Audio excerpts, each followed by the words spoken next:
Tonight, U.S. military intelligence strongly suspects that a surface-to-air missile brought down Malaysia Airlines Flight 17 in Ukraine today. The second disaster for this airline this year.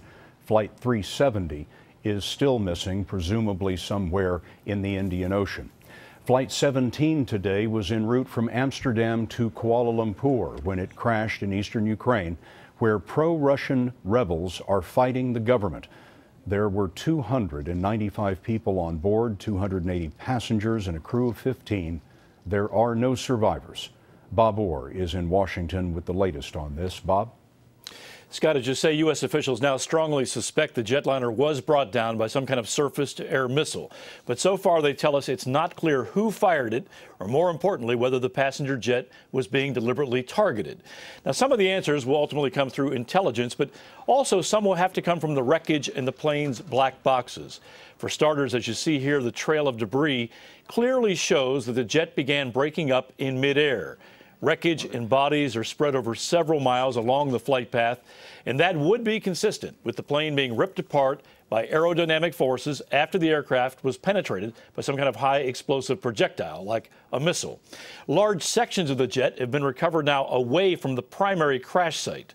At the impact crater itself, the wreckage is more pulverized and charred.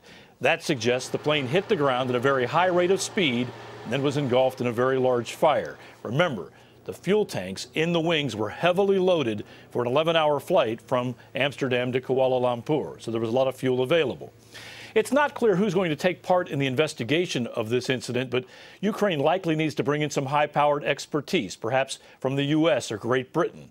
Aviation structure and fire experts, among other things, will need to examine the aircraft wreckage. They'll look for residue of a missile propellant and also evidence that the jet's skin was punctured inward by a high-speed impact. It's imperative the experts also get a chance to read out the black boxes, because the boxes should be able to confirm that in the end this was no aircraft accident and that the pilots were caught completely unaware by a missile strike. Big questions going forward, Scott. Who did it and why? Bob, do you think the United States will be part of the investigation on the ground? I know they're willing to do that, Scott. They've got some of the best experts in the world, but they have to be invited in by the Ukraine government. It's important that whatever the finding is, that it's factual and that it's credible and accepted. The U.S. experts could add that kind of power.